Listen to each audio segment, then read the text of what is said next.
Hello and welcome to Yorkshire. The catchment area of the River Ouse dominates most of Yorkshire. Within it are a series of rivers that flow off the Pennines, join together to form the Ouse, which then in turn flows into the Humber and thence to the sea. Also is the Derwent system, which brings together the streams that flow off the south side of the North York Moors.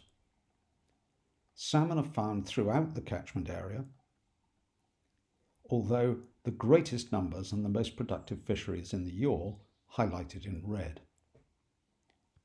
The River Esk, which is a noted minor salmon and sea trout fishery that flows into the sea at Whitby, does not form part of this catchment.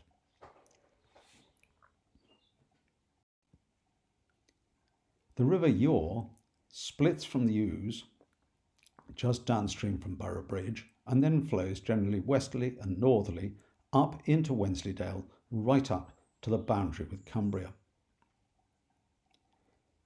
It's a substantial river.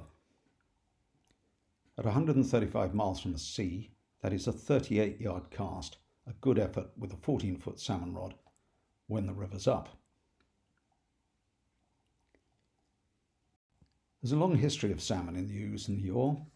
It was heavily netted below York and at various traps at its length until the mid-1930s, when the last net fishery packed up when it was catching about 30 tonnes of salmon a year. The Ouse salmon were also large, as you'll see from the fish on the right.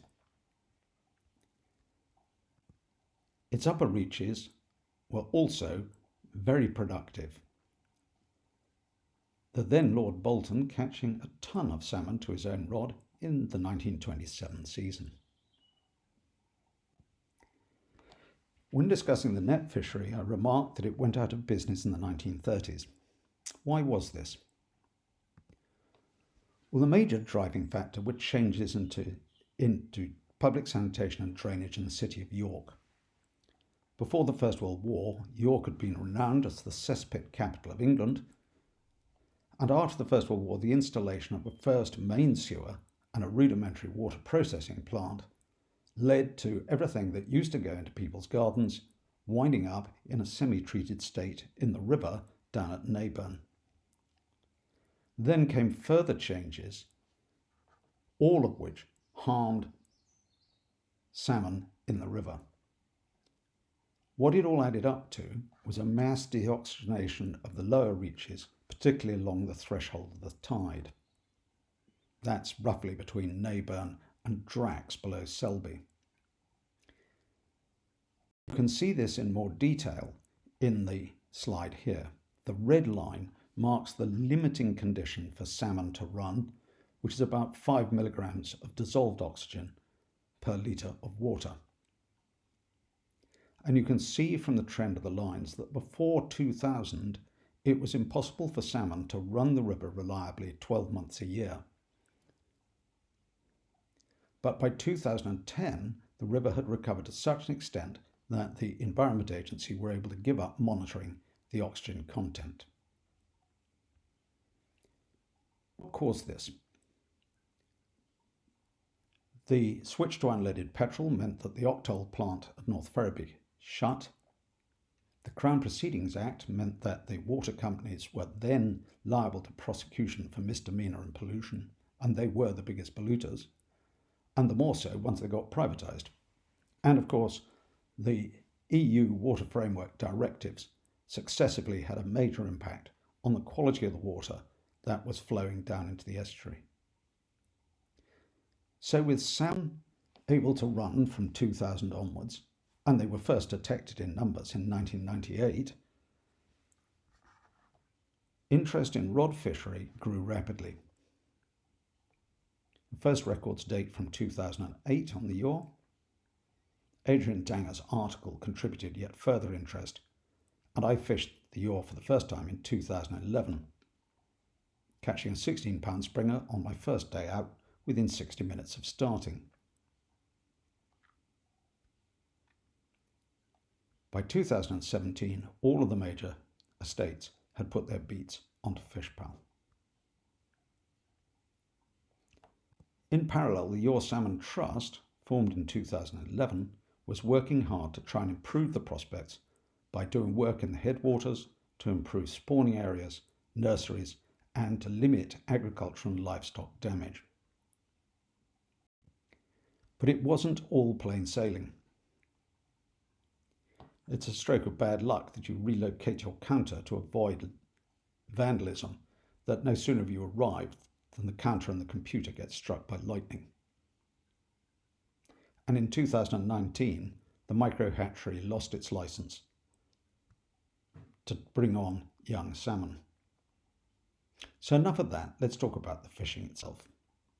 Smiling MCX fisher with a large cock salmon in early October 2015. The fishing starts just above Boroughbridge on the Newby Hall estate. This is more spinning than fly water, but it can be very productive in the spring run. Approach either the estate office directly or Philip S. Ellis, the Yorkshire Fly Fishing Guide, to get on the water. Above that, the Slenningford Mill Caravan Park has half a mile of right bank fishing, which is extremely attractive and very neatly located towards the upper limit of the first flush of the spring run. With good water in April and May, this is a seriously good place to be. Next up is Swinton Park, shown in red, along with other ones in red because it's on FishPal. Swinton has two stretches of water, one below and one above Massam. I've only fished the one below. The Abbey Beat at Jervo is 2.5 miles, right bank fishery with a gilly, expensive but a lot of water. Above that, the Blue Lion Water is named after the pub at East Witton, excellent gastro pub, good beer, good food, nice rooms, and correspondingly very popular and mildly productive.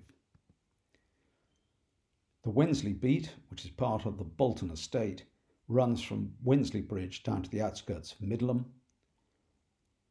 2 miles, 3 or 4 quite useful pools, fishes best in higher water and later in the season. Very cheap. Bolton Hall, 2.5 miles, double bank from Wensley Bridge up to Redmire Force, again a Bolton beat. Swinnythwaite Estate on the opposite side to the upper reaches of Bolton, a mile of right bank water. Approach the Swinnythwaite Estate office directly if you wish to fish it. They also offer syndicated year rods. And finally, Thoresby, the uppermost beat between the top of the Bolton estate and Aysgarth, the most productive beat on the river and quite the best fly fishing. Let's look at the individual beats in more detail. This is Slenningford, the top of the water at the top left, then the middle, and then the bottom. Lovely water. This was taken in low level conditions in May 2019, with some clear evidence of the presence of salmon in the water. That fish probably weighed about 12 or 13 pounds before the otter got it. Very pleasant to fish. You just ring up the caravan park, book your beat, £20 cash, and you're on for a day.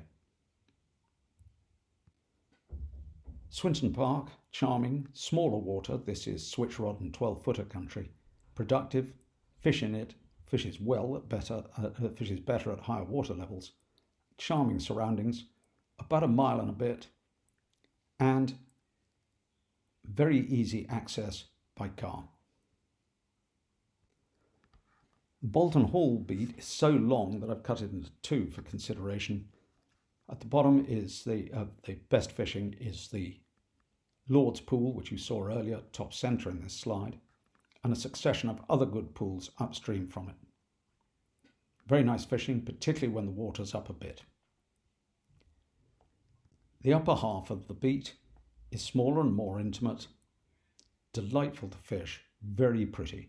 There is so much fishing to be had on Bolton Hall that if the water is up, you can fish for a whole day without repeating a pool.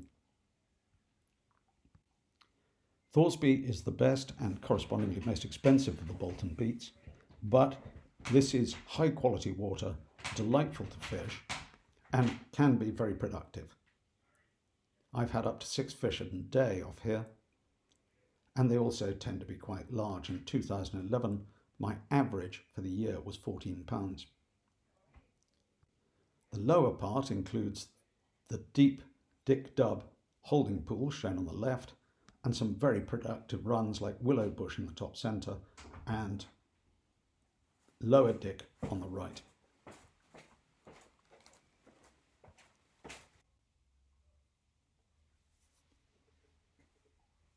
So welcome to Yorkshire. I look forward to meeting you on the Ure, and until then, keep safe and well, and when we can start fishing again, tight lines.